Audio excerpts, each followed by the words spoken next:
The Mississippi sun beat down on the cobblestone streets of Natchez, casting long shadows across the bustling slave market.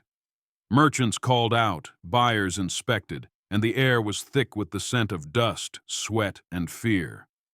Among the crowd, a young boy named Eli clutched his mother's hand, wide-eyed and trembling.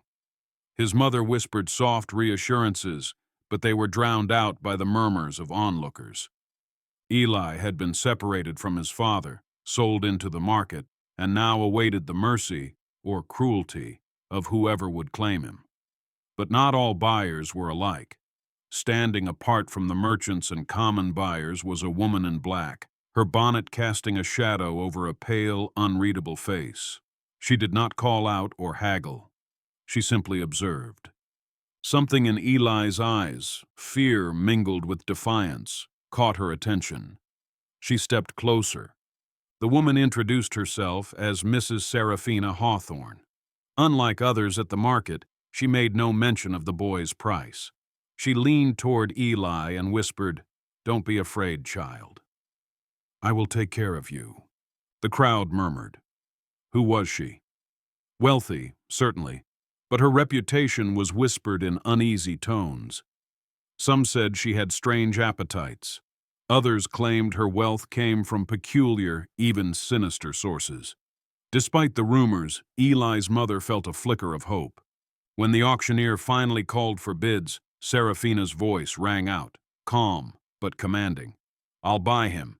All of him." Shock rippled through the crowd.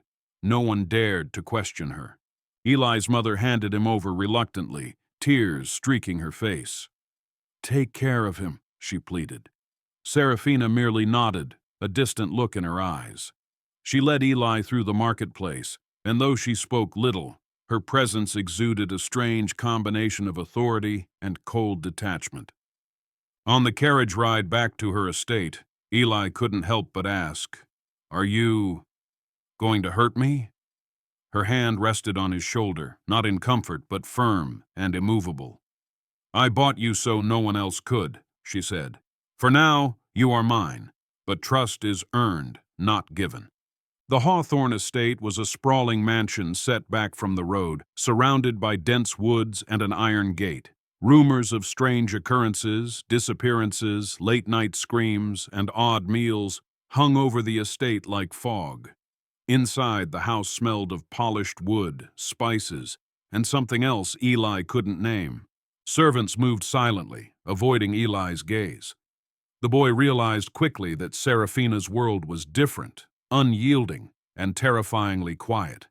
At dinner, he noticed that no one else ate. She served plates for herself alone. Eli's curiosity got the better of him. "Why do they never eat?" he asked. Seraphina's eyes flickered with a strange light. "Because they are not guests," she said simply. "They are necessary."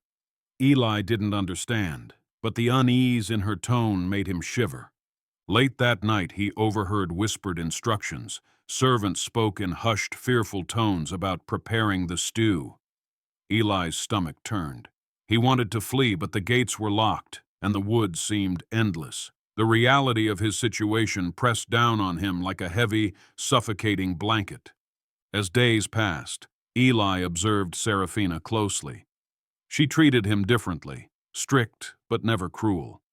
She taught him how to read, gave him small comforts, and occasionally allowed him to wander the estate under watch. Despite the fear, a strange bond grew. One evening, as the sun dipped behind the horizon, Eli asked her directly, "Why do you do these things?" Seraphina stared at him long and hard.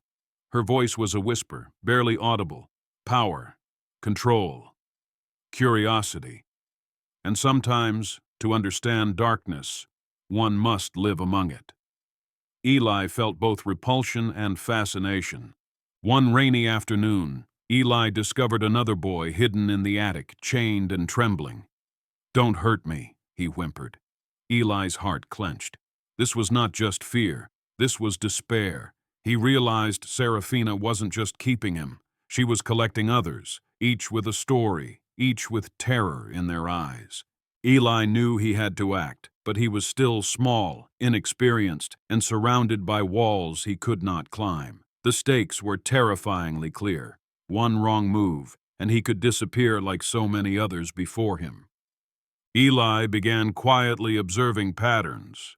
When the servants came, when Serafina prepared her meals, and when the estate gates were left unguarded, he whispered plans to the other boy, forming a fragile alliance. Fear was still a constant shadow, but necessity demanded courage. Serafina, for her part, seemed aware of their whispered meetings. Sometimes she would stand silently at the edge of the hall, watching, not punishing, just observing.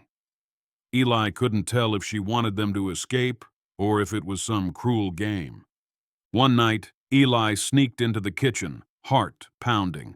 There he saw the source of the estate's dark rumors. A massive cauldron simmered, and the ingredients were horrifyingly human. A wave of nausea nearly overwhelmed him. He realized the truth. The stories were not exaggerations. Yet, even in the midst of terror, Eli felt a spark of resolve. If he and the other boy could survive the night, perhaps they could expose Serafina and end her reign. The thought gave him the first real courage he had felt since arriving at the estate. The next morning, Eli made a decision. He could no longer wait, no longer pretend to be obedient. He whispered to the other boy, "Tonight, we leave. We find the woods. We survive." Serafina, as always, seemed to anticipate every thought. That evening, she called Eli to her study. She handed him a small, leather-bound book. "Read this," she said softly. "Perhaps you will understand why I do what I do, or why some darkness must be seen to be understood." Eli took the book, curiosity battling fear, and knew that the choice ahead was no longer just survival. It was the beginning of understanding the world he had been thrown into, a world of shadows, power, and unimaginable human cruelty. Eli opened the leather-bound book Serafina had given him. Its pages were yellowed and brittle, filled with strange sketches, cryptic notes, and accounts of people who had disappeared from the estate over the decades. Some entries detailed horrifying experiments. Others reflected sorrow, obsession, and loneliness. As he read, Eli realized Serafina was not just cruel. She was a prisoner of her own dark curiosity. Her wealth and power had isolated her, turning fascination with life into a morbid ritual.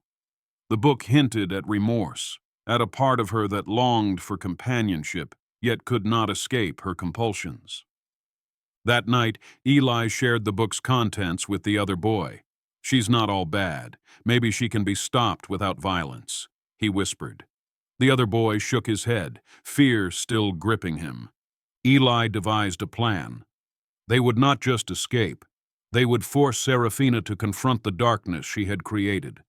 If they could survive the night and outsmart her, perhaps they could save themselves and the others who might one day fall into her hands. Eli began exploring the estate more boldly. In a hidden courtyard behind thorny vines, he discovered a small garden of herbs and flowers. Serafina often wandered here alone, muttering to herself. Eli realized the garden represented the fragile, human side of Serafina, a part of her that could still feel life and beauty. He took careful notes, memorizing paths and gates, and began to understand the rhythm of the estate, the subtle signs that could signal escape. One evening, Eli asked Serafina a direct question. "Why do you do it?" "The stew, the others." Her eyes glimmered, and for a brief moment, the mask of cold detachment fell away. "I wanted to understand suffering, to own it, control it, to never feel powerless again," she confessed. Her voice was haunted. "But fear is not power. It's a prison." Eli nodded, realizing that she too was trapped, just differently than he was. This understanding gave him hope. Perhaps she could be reasoned with. The boys quietly communicated with the other hidden children in the attic. Slowly, a network of whispered courage formed. They had few tools, little strength, but they had a shared resolve. Eli found that the key was not brute force, but knowledge. By observing Serafina's patterns and her fleeting humanity, they could exploit the cracks in her control without putting anyone in immediate danger. One stormy night, the boys put their plan into action. They moved silently through corridors, avoiding servants and shadows alike.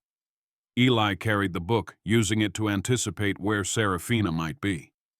When they reached the kitchen, they discovered the cauldron empty. Someone had already interfered with her work, perhaps fate or chance. Eli realized that Serafina's obsession had left her vulnerable. The first step to survival was already in motion. Serafina caught Eli in her study. He expected anger, punishment, or worse. Instead, she simply looked at him with exhaustion and sorrow. "You've learned my secrets," she said. "And yet, you did not run blindly. You thought, you observed, you survived." Her voice softened. "Perhaps you can teach me something I have long forgotten." Eli, heart pounding, realized she was offering him a choice: confrontation or cooperation. He chose cooperation. With Eli's guidance, Serafina agreed to release the other children one by one, hiding them in safe parts of the estate until they could escape to the village beyond the woods. It was a tense, fragile operation, as fear and mistrust hung in the air like a storm cloud. The children whispered prayers of thanks to Eli, who had risked everything to protect them. Even Serafina seemed moved, the first genuine smile touching her face in decades. In the dead of night, Eli led the children to the forest beyond the estate. Serafina watched silently from the manor gates, a figure of both power and penitence. As the children disappeared into the darkness, she whispered, "Go. Live. Remember." For Eli, the forest was terrifying but liberating. He glanced back once at the looming mansion, understanding that Serafina was not entirely evil. She was human, and humans could change. The experience had left him scarred, but also profoundly wiser. Years later, Eli returned as a young man to the site of the Hawthorne estate. The mansion was abandoned, its windows like hollow eyes staring into the past. He placed a single flower in the garden where Serafina once wandered. He thought of her often, not as a monster, but as a woman trapped by obsession, loneliness, and fear. The moral of his story was clear. Darkness exists in all of us, but courage, empathy, and wisdom can guide us through it. Eli had survived, not through violence, but through understanding. He had learned that true power was not control over others, but the ability to face the shadows within and to help others do the same. As he walked away, the wind whispered through the ruins, carrying a hint of both sorrow and hope. The story of the macabre woman and the boy who outwitted fate would live on, a reminder of the fragile line between cruelty and redemption.